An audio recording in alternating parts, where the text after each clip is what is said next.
just thinking about a song that I'm writing now. If you start with an imagination of a sound or of an atmosphere or something, and then gradually that kind of trickles down onto a physical level.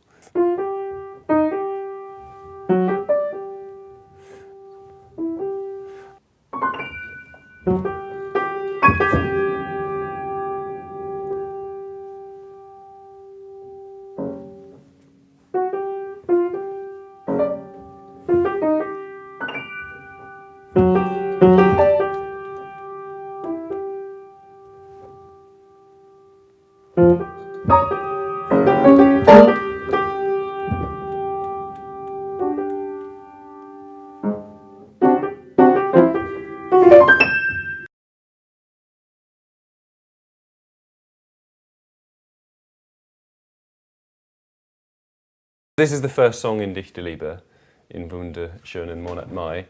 What's great about it is the way he doesn't fulfill the expectations that we'd have of what the musical text would do. And the ways that he breaks away from what our kind of standard expectations would be are really interesting and kind of musically exciting. So the first one, or the first time he does this,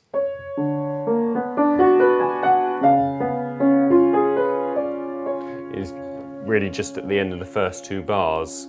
We've had a kind of an approach chord, quite a dissonant chord, and then a cadential chord.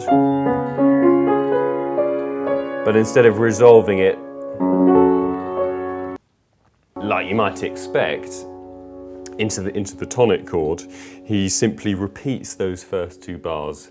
So really maintaining the tension that he set up.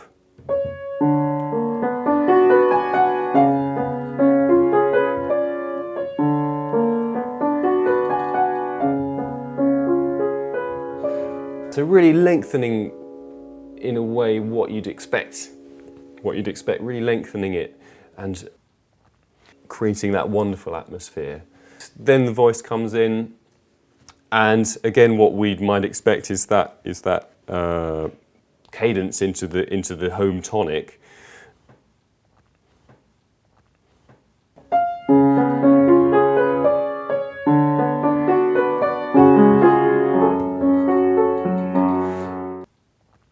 But instead of doing that,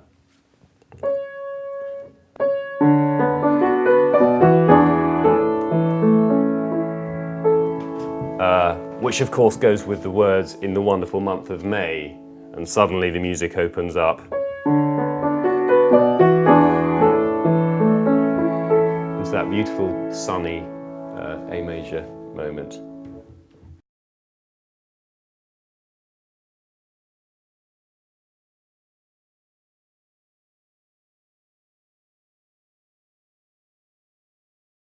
You have to be in quite a still place to start with in order to listen. So there can't be a lot of thoughts or a lot of kind of physical agitation. Otherwise, your judgments are kind of clouded, I suppose. You have to be able to enter quite a calm, quite a lucid state, and also quite an open state, in order to then be able to judge what you're making. I guess it's just part of my personality that that I like to create things. So there's a desire to kind of to be making stuff. Beyond that, I suppose it's about where you find your inspiration. Be it poetry or nature or the city or whatever.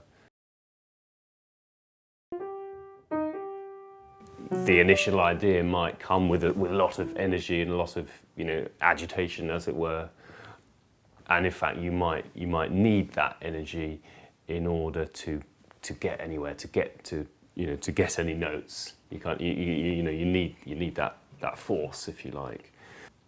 You need to sort of ride it like a wave and sort of go with it. Then at a later stage there has to be some more objective look.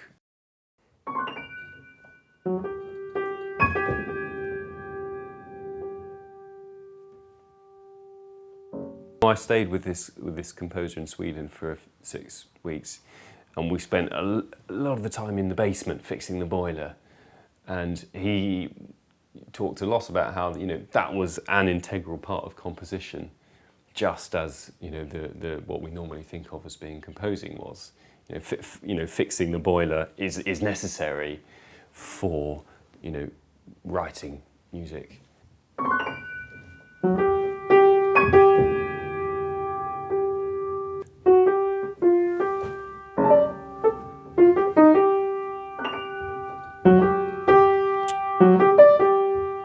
Music can be seen as something which is kind of spiritual and otherworldly. At the same time, for me, it's very important that it does come out of your visceral lived experience. And in fact, you know, the things that you find annoying and agitating, actually, they do give you quite a lot of energy, which can be kind of channeled into a creative act.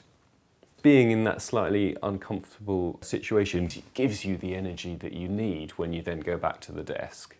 It gives you a kind of urgency, in a sense, which if you've just been sitting at the desk all day, or if you've only been doing nice things, you don't necessarily have that energy, that kind of urgency, that kind of vitality, I suppose. You're just creating some actually quite base energy when you're doing that kind of activity,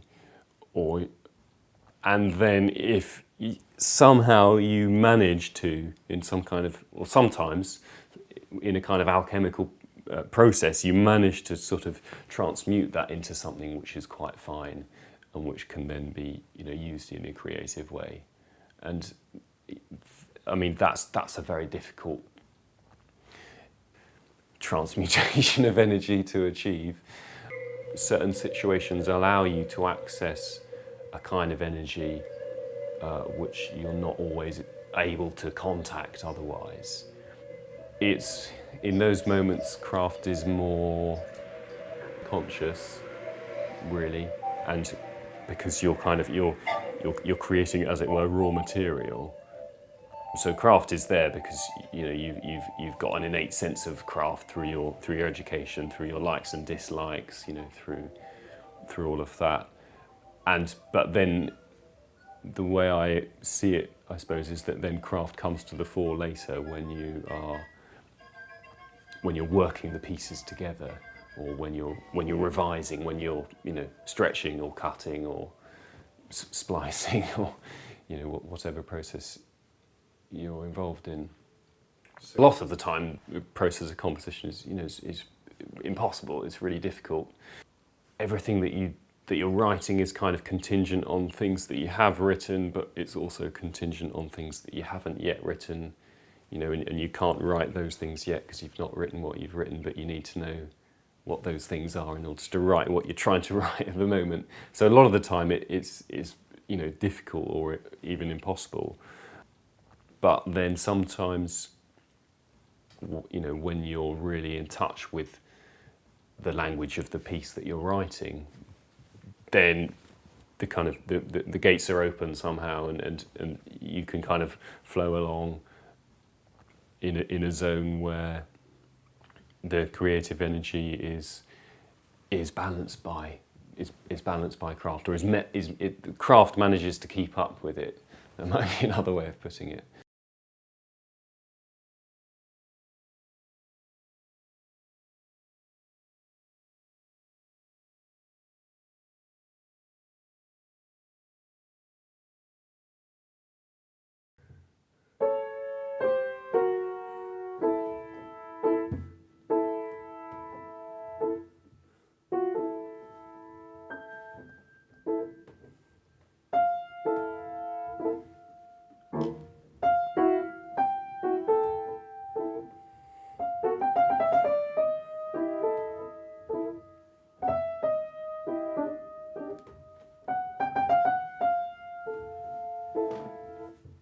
This is just a very short passage from a piece that I wrote last year, which always started like this. That kind of descending scale. Then the oboe would come in, And then I've written some chords straight after that. I can't read this chord now. Oh. So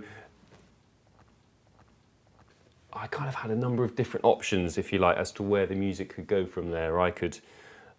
The oboe line could be continued, or the chords could come in and that could kind of take us somewhere else, completely different. So I've got a kind of a number of options, and it's really trying to discern which of those is the best option for this place in the piece. And I decided that I didn't want to have the chords yet. I was going to save them for a bit later. So that was the first decision.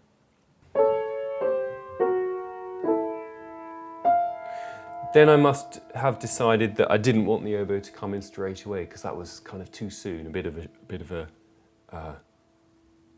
a shock perhaps. So I wrote another little passage which kind of prepares a little bit more, gives us a little bit more time to prepare for the oboe to come in, by repeating this last chord. And then the oboe came in.